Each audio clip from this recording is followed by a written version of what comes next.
और अब खास पॉलिटिकल शो हमारा नेता कैसा है, जिसमें उत्तर प्रदेश के डिप्टी सीएम केशव प्रसाद मौर्य ने बेबाकी से हर सवाल का विस्फोटक जवाब दिया।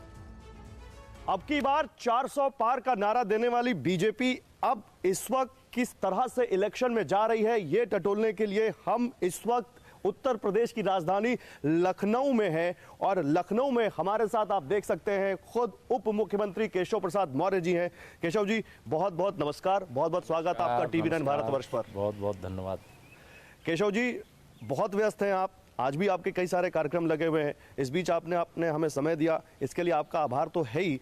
लेकिन हम सबसे पहले तो केशव जी से, उत्तर प्रदेश के उप मुख्यमंत्री जी से ये जानना चाहते हैं कि चुनाव कैसा जा रहा है। चुनाव तो मैं अगर कहूं 2014 का लोकसभा चुनाव में लड़ा भी हूं, जीता भी हूं, और 2019 का लोकसभा चुनाव में लड़ाया हूं, और सपा बसपा के गठबंधन के बाद भी जिताया हूं, और 2024 का चुनाव इस समय लड़ रहे हैं। मैंने 2014 में मोदी जी की लहर देखी है, 2019 में मोदी जी की आंधी देखी है, 2024 में मैं मोदी जी की सुनामी देख रहा हूँ। इसलिए उत्तर प्रदेश में इस बार 80 की 80 जो लोकसभा सीटें हैं वह हम लोग लक्ष्य लेकर के चल रहे हैं। हमें पूरा विश्वास है कि हम 80 सीटों को विजय दिलाने में सफल हो पाएंगे, और माननीय मोदी जी के नाम पर लोगों की दीवानगी, हमारा कार्यकर्ता पीछे पीछे है, जनता आगे आगे है। नहीं, जनता आगे आगे है, और ये हमने कई जगहों पे आप जैसा कह रहे हैं भीड़ तो देखी है। कल प्रधानमंत्री जी के अयोध्या में क्या भव्य रोड शो था जी। लेकिन इस सीट की बात कर लेते हैं, लखनऊ की बात कर लेते हैं। 3.5 लाख वोट से पिछली बार राजनाथ सिंह जी जीते थे, इस बार नारा दिया जा रहा है अब की बार 5 लाख के पार। वो ये असंभव नहीं है, कुछ असंभव नहीं है। देखिए, देश के माननीय रक्षा मंत्री जी हमारे राष्ट्रीय अध्यक्ष भी रह चुके हैं, देश के गृह मंत्री भी रह चुके हैं, उत्तर प्रदेश के मुख्यमंत्री भी रह चुके हैं, और उनका व्यक्तिगत भी बहुत बड़ा संबंध संपर्क लोगों के साथ है। लखनऊ में एक तरफा मतलब चुनाव चल रहा है। मोदी जी के नेतृत्व में आदरणीय राजनाथ सिंह जी ने जो लखनऊ को करके दिया है, यहाँ के वह विकास पुरुष के रूप में जाने जा रहे हैं। जैसा विकास लखनऊ का उन्होंने 10 साल के अंदर किया है, ऐसे विकास के काम को करने के लिए जो सांसद बने उससे सीखना चाहिए। अगर मैं कहूं कि उत्तर प्रदेश के अंदर विकास तो सभी क्षेत्रों का हुआ है, लेकिन वाराणसी अगर नंबर 1 पे विकास में अपना स्थान अर्जित किया है, तो नंबर 2 का स्थान नो डाउट लखनऊ ने भी अर्जित किया। नहीं, लेकिन पिछली बार सपा और कांग्रेस अलग अलग थे, इस बार तो साथ साथ हैं। नहीं, सपा कांग्रेस ये 2017 के विधानसभा चुनाव में साथ साथ थे, जो लोकल टाइप मतलब लोकसभा के नीचे चुनाव आ जाता विधानसभा का होता है। उस समय भी सपा और कांग्रेस के गठबंधन की हवा उत्तर प्रदेश की जनता ने निकाल करके रख दिया था। लोगों को मालूम है कि सपा समाजवादी पार्टी, सपा का अब कोई भविष्य नहीं है। श्री राहुल गांधी जी माने उनके स्टार प्रचारक जब पाकिस्तान के बड़े बड़े नेता हो जाएंगे, जब उनका चुनाव का एंगल जहां विकास के मुद्दे पर होना चाहिए, देश को आत्मनिर्भर बनाने के मुद्दे पर होना चाहिए, देश के गरीबों के, किसानों के, नौजवानों के, महिलाओं के मुद्दे पर होना चाहिए, तो ऐसे समय में वो कहते हैं लैंड जिहाद, फिर लव जिहाद, अब उन्होंने वोट जिहाद का नाम दिया है। और कर्नाटक का एक नया फार्मूला लेकर के आए हैं, जिसमें ओबीसी का आरक्षण छीन करके मुसलमानों को देने का तरीका निकाला है। ओबीसी माफ़ नहीं करेगा, इसकी सजा सुनाएगा कांग्रेस के लिए। जिहाद की बात की आपने, घुसपैठियों की बात की आपने, मुस्लिमों को ओबीसी का आरक्षण देने की बात की, बात हिंदू मुसलमान की भी हो रही है, बात पाकिस्तान तालिबान की, गौ माता की, मंगलसूत्र की हो रही है। विपक्ष ये आरोप लगा रहा है आप पर कि आप लोग मुद्दों से भटकाने की कोशिश कर रहे हैं, असल मुद्दों पर, महंगाई पर, बेरोजगारी पर बात नहीं कर रहे। हम सभी मुद्दों पर बात कर रहे हैं। अब जो मुद्दे हैं, अगर हमारे देश के अंदर लव जिहाद, लैंड जिहाद की समस्याओं से देश जूझ रहा है, प्रदेश जूझ रहा है, और ऐसे समय में वोट जिहाद की बात हमने कही है क्या? कर्नाटक में ओबीसी का आरक्षण छीन करके मुसलमानों को हमने दिया है क्या? पाकिस्तान का मिनिस्टर, पाकिस्तान के अलग अलग दलों के नेता, या जो श्री राहुल गांधी को भारत का प्रधानमंत्री बनाना चाहते हैं, वो इनके स्टार प्रचारक बन रहे हैं, तो यह हम कर रहे हैं क्या? ये तो कांग्रेस के रिश्ते उजागर हो रहे हैं। तो कांग्रेस पार्टी तो वो पार्टी है जिसने बल्कि गांधी परिवार की बात करें, जिसने इतने सदस्यों को खोया है देश के लिए। वो कहते हैं हमने तो देश के लिए कुर्बानी दी है। नहीं तो देश के लिए कुर्बानी दिया, मैं उसको कुर्बानी को नमन करता हूं, लेकिन क्या देश के लिए जम्मू कश्मीर में 370 लगा करके पाकिस्तान के कब्जे में कश्मीर का एक हिस्सा सौंप करके जो हमारे देश को इतना बड़ा बलिदान देना पड़ा, कुर्सी के लिए देश का जो विभाजन हुआ, नेहरू जी को प्रधानमंत्री बनाने के लिए जो कारनामे किए गए, उसके कारण जो लाखों विभाजन के दंश में, विभाजन की विभीषिका में जो लोग मारे गए, क्या उनका बलिदान नहीं है? तीसरी बार सरकार में आएंगे ये दोनों लड़के जिनको आप कहते हैं कि 2017 में जो यूपी के दो लड़के साथ आए थे, ये तो यूपी आ गए। ये एक कन्नौज से है, एक रायबरेली से है। आप नोट कर लीजिए, आज मैं बता दे रहा हूँ, आज TV9 भारत के इंटरव्यू में बता दे रहा हूँ, हम अमेठी तो 2019 में जीते, 2024 में जीतने ही जा रहे हैं रिकॉर्ड वोटों से। रायबरेली भी जीतने जा रहे हैं, कन्नौज और मैनपुरी भी जीतने जा रहे हैं। 80 की 80 सीट में ये चारों सीटें भी आती हैं। और इस बार जनता ही अपना फैसला दे करके ये बता देगी कि सपा बसपा कांग्रेस मुक्त उत्तर प्रदेश हो गया। मैं दोनों की अलग अलग बात करूंगा। पहले मैं रायबरेली और अमेठी की बात करूंगा। अमेठी में स्मृति ईरानी के सामने किशोरी लाल जी हैं। रायबरेली में आपने दिनेश सिंह जी को उतारा है राहुल गांधी के सामने।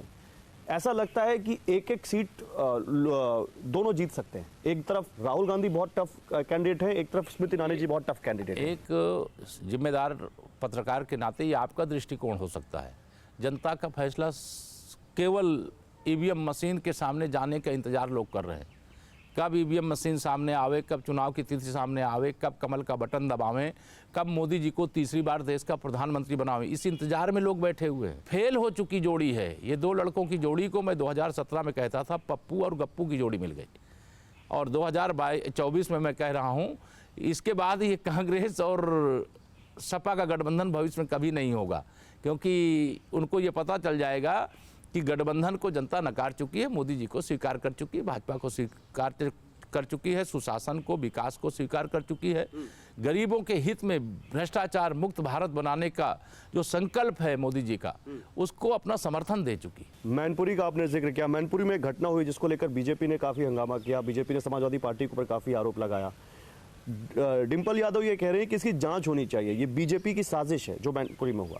निश्चित तौर से जो वहाँ की सांसद भी हैं और प्रत्याशी भी हैं समाजवादी पार्टी की, और समाजवादी पार्टी के मुखिया श्री अखिलेश यादव जी की पत्नी भी हैं, लेकिन देश के खातिर हम लोग बचपन से देश के खातिर बन बन भटका, देश के खातिर, अपने लिए नहीं, देश के खातिर बन बन भटका, घास फूस की रोटी खाई, राजपाट सब त्याग के उसने स्वाभिमान की ज्योति जलाई।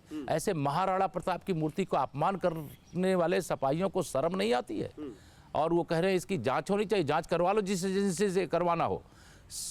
जांच से पहले ही सब कुछ सच सामने है, सार्वजनिक हो चुका है कि समाजवादी पार्टी के लफंगों ने, समाजवादी पार्टी के गुंडों ने, माफियाओं ने, जिनके दिमाग में जाति का जहर भरा हुआ है, वो देशभक्त को भी जाति में देख करके महाराणा प्रताप जी की प्रतिमा का अनादर किए हैं, अपमान किए हैं। इसकी भी सजा उनको मिलेगी। अभी आपने महाराणा प्रताप की कविता सुनाई, हम लोगों ने बचपन में पढ़ी वो कविता। खड़गे जी एक कविता चुनाव में सुना रहे हैं, लंबी है, मैं आखिरी लाइन सुनाऊंगा 4। वो कह रहे हैं ना ही राम खतरे में है ना रहमान खतरे में है, मोदी जी गारंटी पर गारंटी देते हो, दिख रहा है कुर्सी का अरमान खतरे में। इसका कोई जवाब है केशव प्रसाद मौर्य जी के पास? मेरे पास जवाब है, घर घर में खुशहाली पहुंचे, बस इतना फर्ज निभा देना, बाकी तो सब मोदी जी कर देंगे, सब कमल का बटन दबा देना।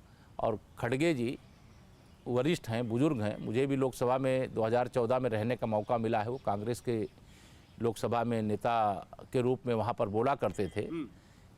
उनके इस प्रकार के बयान में आपको जैसे हवाई फायर करना नहीं लगता है? एक दगी कारतूस क्या कर सकता है?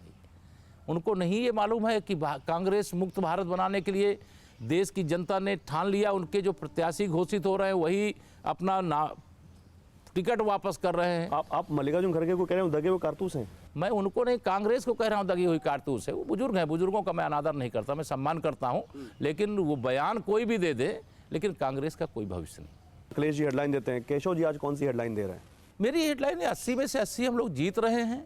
सपा, बसपा, कांग्रेस तीनों का सफाया हो रहा है। सपा को मैं समाप्तवादी पार्टी कहता हूं, बसपा को बिल्कुल समाप्तवादी पार्टी कहता हूं, कांग्रेस मुक्त तो भारत हो रहा है, जो सबसे बड़ी पुरानी पार्टी अपने को कहती है।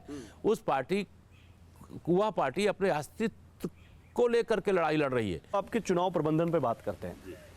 हमने वेस्ट के चुनाव देख लिए, अवध आपका मजबूत गढ़ है, लेकिन पूर्वांचल की कुछ सीटों में क्या कुछ गड़बड़ी हो रही है, कुछ चुनौती हो रही है? ऐसा मतलब मैं जिला जिला घूम रहा हूँ, रिपोर्ट मतलब गाजीपुर ले लीजिए, आप आजमगढ़ ले लीजिए, आप घोसी ले लीजिए, क्या इन सीटों में कुछ समीकरण बिगड़ रहा है क्या? कोई समीकरण नहीं बिगड़ रहा है। 100 में से 80% वोट हमारा है, 20% में बंटवारा है, बंटवारे में भी हमारा है। हमने सबका साथ सबका विकास किया। ये आप 80-20 की बात कर रहे हैं? हम 80% वोट मोदी जी के साथ 80% वोटर है। और 80% की जब हम बात करते हैं इसलिए करते हैं कि मोदी जी ने सबका साथ सबका विकास किया है। और जो 20% मैंने कहा जो बचे हैं, मतलब 20% उसमें भी हमारा 20% जो बचे हुए, जो हमें नहीं वोट देता, कोई सपा का साथ होगा, कोई बसपा के साथ होगा, कोई कांग्रेस के साथ होगा, जो भाजपा को वोट नहीं देता होगा, लेकिन उसमें भी हमारा है। इस 20 में मुस्लिम भी है, इस 20% में। अब जो भी 20% छोड़ दिया, जिनको जिनको जोड़ना हो आप जोड़ लीजिए। नहीं, मुस्लिम आपको वोट देगा, आपको लगता है? जो देना चाहेगा, जो राष्ट्रभक्त होगा, जो मोदी जी के नेतृत्व में भारत की प्रगति देखना चाहेगा, जो पाकिस्तान के कब्जे वाले कश्मीर में तिरंगा लहराता हुआ देखना चाहेगा, जो देश में सामान्य नागरिक संहिता लाता हुआ देखना चाहेगा, वो सब मोदी जी को वोट देगा। नहीं तो आप तो उनके आरक्षण का विरोध कर रहे हैं। नहीं, हाँ, अगर धर्म के आधार पर, मेरे बाबा साहब भीमराव अंबेडकर ने संविधान में लिख दिया है कि धर्म के आधार पर इस देश में आरक्षण नहीं दिया जा सकता, तो धर्म के आधार पर आरक्षण जो बाबा साहब ने कहा है, संविधान खतरे में कांग्रेस डाल रही है, आरोप मोदी जी पर लगा रही है, हम उसका विरोध कर रहे हैं। हम ओबीसी के आरक्षण पे डाका नहीं डालने देंगे, उसका विरोध करेंगे, उसका बदला लेंगे। जनता के बीच में इस बात को हम लोगों ने पहुंचाने का काम किया है। यह चीज देश स्वीकार नहीं कर सकता, देश की जनता स्वीकार नहीं कर सकती। अब मैं ज्यादा समय नहीं लूंगा आपका। एक रिपोर्ट ग्राउंड से यह है कि लोग प्रधानमंत्री नरेंद्र मोदी से नाराज नहीं है, लेकिन कहीं कहीं पर कैंडिडेट से नाराजगी है। इसको कैसे दूर करेंगे? हमारे प्रत्याशी नरेंद्र मोदी, हमारा चुनाव निशान कमल का फूल, बाकी सब कुछ जाओ भूल। लेकिन चुनाव अगर तो मोदी जी को प्रधानमंत्री बनाने, प्रधानमंत्री बनाने के लिए सांसद बनाना जरूरी है। इसलिए सांसद की गलतियों की, अगर हो सकता है कोई प्रत्याशी का कोई विरोध भी हो, तो सांसद की गलतियों को ना देखे, मैं आपके टीवी 9 भारतवर्ष के माध्यम से कहूँगा, कोई गलती भी हो, वैसे वो गलती किए होंगे तो उसको सुधारेंगे, लेकिन अगर गलती भी किए हों तो मोदी जी को प्रधानमंत्री बनाना है। इसलिए बाकी सब कुछ जाओ भूल, याद रखो नरेंद्र मोदी और कमल का फूल। बहुत शुक्रिया केशव जी अपना समय देने के लिए, थैंक यू।